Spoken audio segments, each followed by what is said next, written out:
loves, welcome back to my YouTube channel. So today I'm back. I'm going to be recapping the third episode of Teen Mom Young and Pregnant. I did feel like this episode was kind of like a filler episode.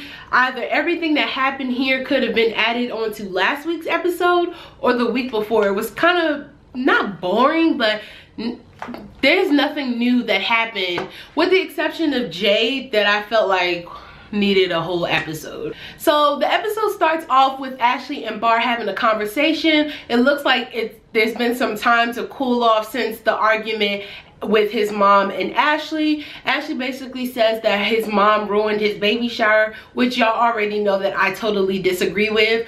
Bar apologizes to her and I'm just like, Lord Jesus. She said that she was completely embarrassed and that his mom called her the B word and that Bar could have stopped all of this. Number one, that lady did not call her the B word. Number two, I don't really understand what she thinks Bar is supposed to do. This is somebody that's just completely stuck in between two strong-willed, petty people. There's no other way to put it. Bar also tells Ashley that he didn't hear his mom call her a B, but again, he still apologizes about the whole thing. They both agree that this can't keep happening with both of their families. We go over to Kayla and it's now been a week since the whole cheating scandal. She goes out with her two very blunt friends and I think she needs to appreciate their friendships. Everybody needs friends that are going to tell you the truth, like her friend Devin, and I'm not sure of the other girl's name. They basically ask her what's the status of her and Stefan's relationship. She says that they're being civil as of right now, and her friends are pretty much irritated with the fact that Kayla is comfortable expressing herself around them but won't really tell Stefan how it is or how she really feels, and she's just like, well, I don't really see the point of arguing. And I don't think Kayla gets it. Now, it's not like you're just going to go pick a fuss with this man for no reason whatsoever. He is cheating on you constantly, and you know, it's so easy for you to pick up the phone and vent to your girlfriend when you need to be venting to the person that is putting you through all of this stress. We then go on to a scene with Brianna, her boyfriend Danae, and her mom. They are all driving somewhere, and basically Brianna tells them that she found out that 3 people can be in a delivery room, so she wants it to be her mom, her boyfriend, and her sister in the room. Her mom asks her if she's like prepared, not so much like prepared for labor, but are you prepared for the baby to be here? And Brianna's just like, no. You know, she pretty much tells us that like she still needs more stuff to come.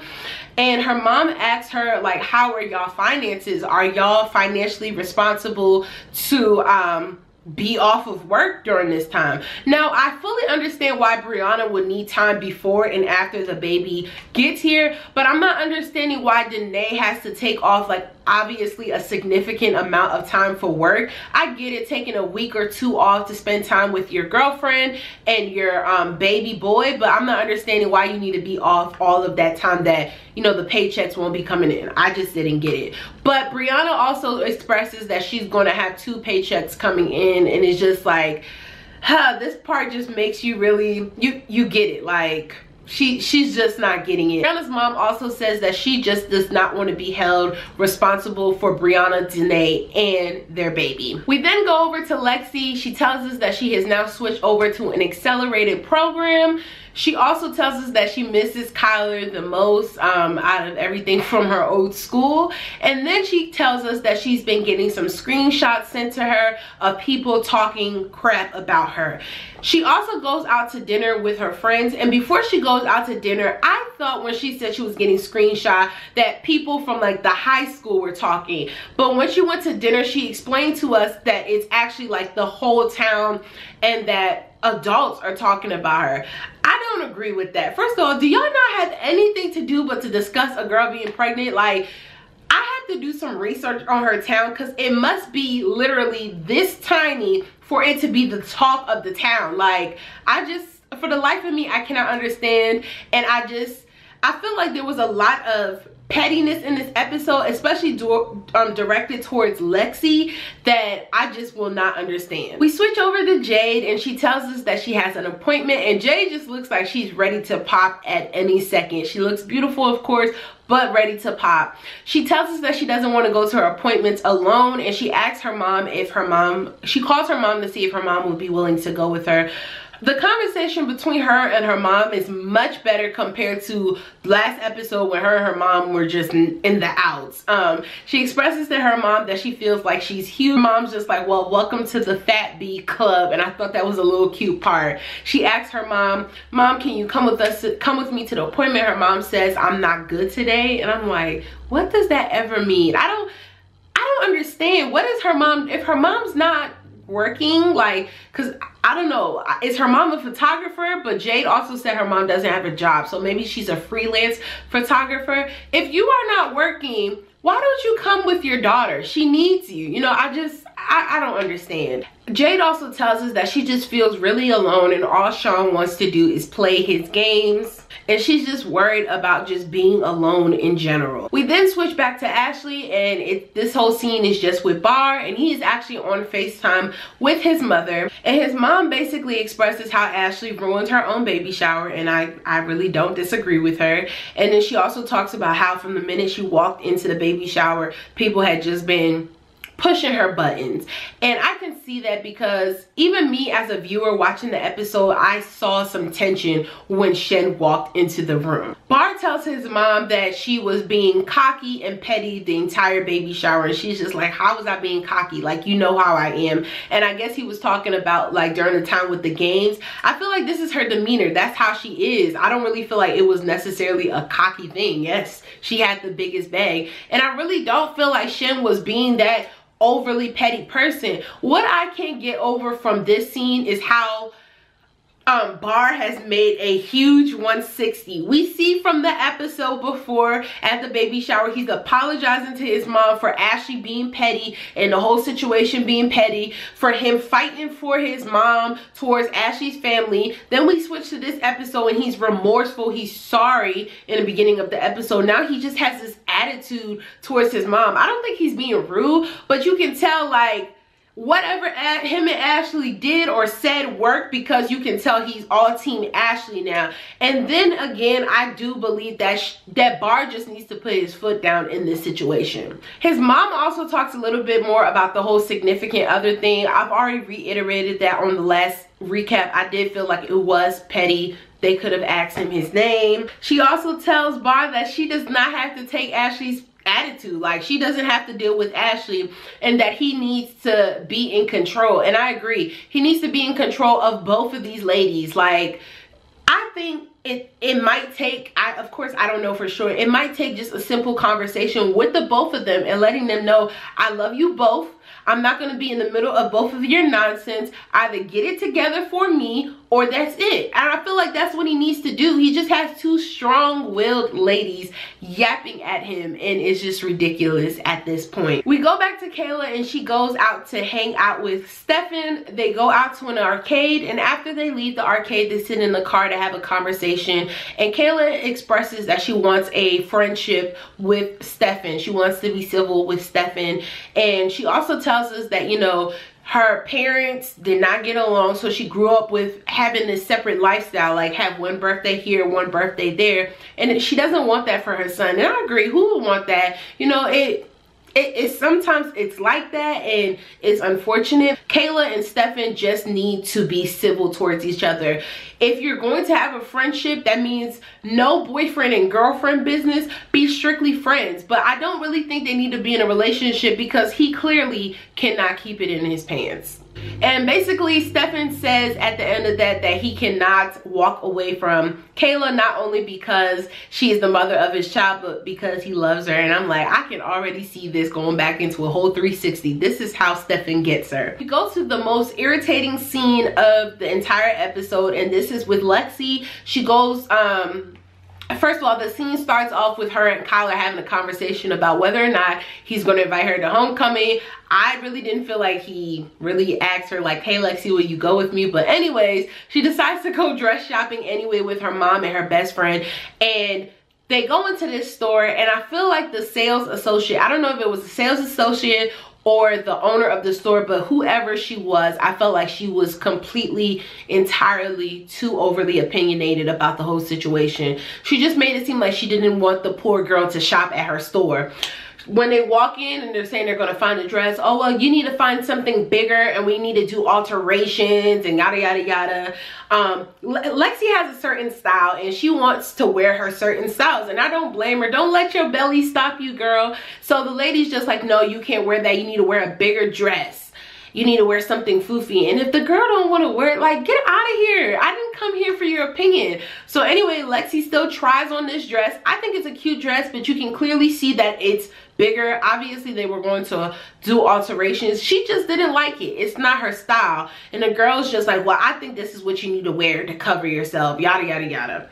So then Lexi expresses how she's always used to like the tight, long, sexy dresses type thing, like the body fitting dresses, and her mom was just like, oh, Lexi always wants to dress sexy, and I'm like, okay. It's a little bit weird, but Lexi goes back to try it on, and the sales associate, again, I don't remember all her exact words, but she was being rude as could be. Like, what I could not get over was how her mom and her sister allowed this person to talk to her like this.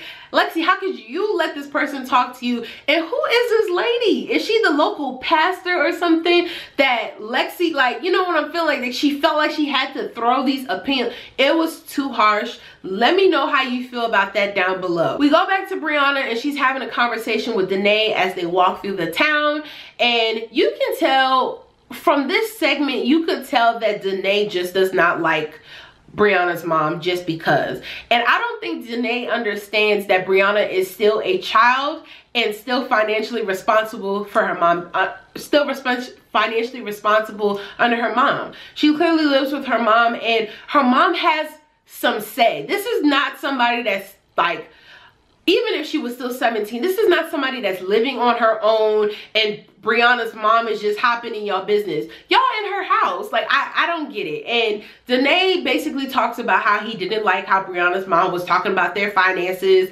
And he talks about, well, I'm broke, you broke too. And I'm like, leave this grown woman alone. And if she's broke, allow her to be broke. It's really not your business. Listen, this is a grown woman. What she does with her money or lack thereof is none of your business.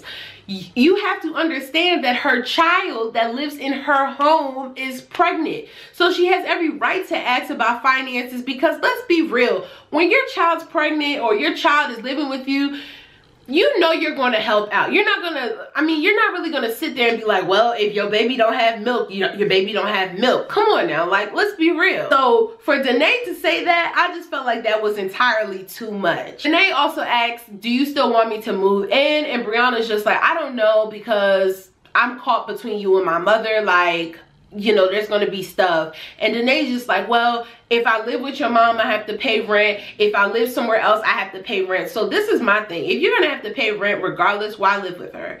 And if that's the case, I want to know what's stopping Brianna from moving out and going to live with Danae, since they clearly want to be together.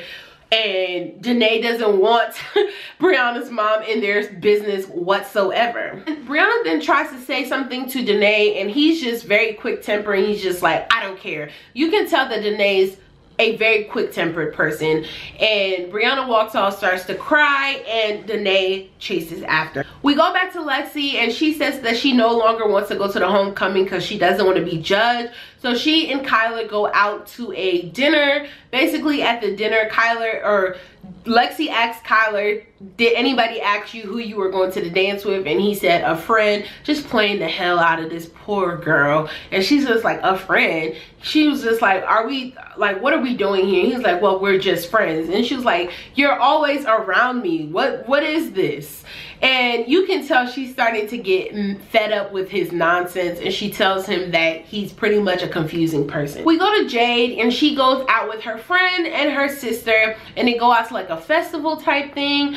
And she tells us that she asked Sean if he wanted to come, and he's like, no, I just want to play my game. She tells her friend and sister that, you know, she basically now that she's off of work, she's pretty much bored, you know, like there's nothing to do. And when Sean's home, he doesn't really talk to her at all. We then go back to Ashley, and Bar asks her on a date. They go to a restaurant that serves a lot of her favorite things, and they have a conversation.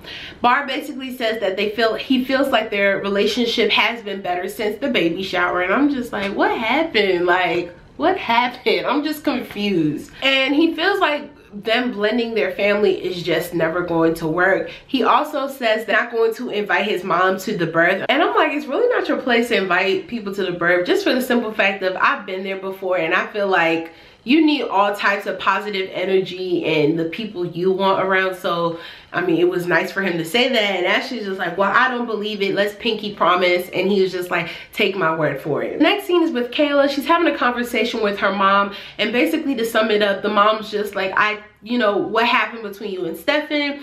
Kayla tells her that they go out on a date, well, to the arcade, but it's a date. And her mom's just like, how do you go from saying I'm never gonna talk to him again to going on a date? And you know, Kayla says the same line about wanting them to be civil, and her mom's just like, I know y'all are about to get back together. And at the end of that, she does like a little clip of her own, and she tells us, like, you know, she realizes that she keeps sucking herself back into the same cycle with Stefan, and when she realizes it, it's already too late. And I just want to say, Kayla, it's never too late. It's never too late. The fact that you can say that, you know. But at the end of the day, I already know until she's completely fed up with him and completely done, it's going to be the same thing over and over. We go back to Brianna, and she does a voiceover basically saying that she's tired of being in between Danae and her mom. And then we see Danae's out with his roommate slash friend and her son. He has a heart-to-heart with his roommate, and basically says that he has a fear that the baby won't love him, and that the baby won't be able to connect with him because he's not biologically the father. And I just wanted to say something about that. There are a lot of people that grow up with adoptive parents, with step parents, and the love is still there, Danae. A baby is just so innocent and so pure. This baby is going to love you regardless, as long as you're there and care for him as your son. So I don't really think you need to be concerned about that so much. And the friend goes on to say, you know, if you are going to be anything like how you've been with my child, I know you're going to be an awesome father. And I do feel that way. I feel like Danae truly cares about this baby and wants to be there for that baby. And again, I will always say it takes a strong person to step up and play the parent role. And the friend basically says that she feels that Danae's relationship with Brianna isn't working because there's no trust. And Danae's like, what do you mean? And she's like, well, think about it. Y'all were together, y'all had a breakup or a time apart from your relationship, and she comes back to you pregnant. And I'm like, dang, that's a good point. And Danae doesn't really have much to say about it besides, yeah, you're right. The last scene is with Sean and Jade. Jade wakes up and goes out to the living room, and Sean is busy playing his video games. She tries to be lovey-dovey with him and says that she wants to go out, and Sean's just like, there's nothing to do. We live in Indiana, there's nothing to do. And she's just like, that's not the case. You just don't want to go out with me. And he's just like, well, I work 60+ hours. I just want to come home and relax. Now, here's my thing. Sean, even me working 30 hours, 40 hours, I'm dead tired. I get it. You know, you do want to just come home and relax. But the minute you're in a relationship, or the minute that you become a parent, there's no such thing as relaxation. All of that comes to the end. You know what I'm saying? Like, you have to understand, your girlfriend is about to pop. This is the moment that you and her need to be spending together, because y'all will never have a moment like this again. From the minute she has your baby girl, it's always going to be you, her, and that baby girl. So spend some time together as a couple of two. And you gotta understand something. Make sacrifices. How many parents out there work so many hours a week but still make time for their children? Pick their children up from school, take them to practices, hang out with their kids, do homework, clean their home, do laundry, do things that adults do and never sit there and complain. You can hang that game up for an hour or two and take your girl out. And Jay's just frustrated, and she's getting ready to walk out the house, and he's telling her to stop bitching, and she storms out. And after that, we see that Sean packs up his game, and I'm like, oh my God, he's getting rid of it. He's gonna go chase his girl. But we see him take the game and say he's tired and gets in the car. And I'm hoping he's on the way to GameStop, because I don't understand. Anyways, that is pretty much the third episode. I want to know how you feel about it. Just leave your comments down below, and I'll see y'all in the next recap. Bye, y'all.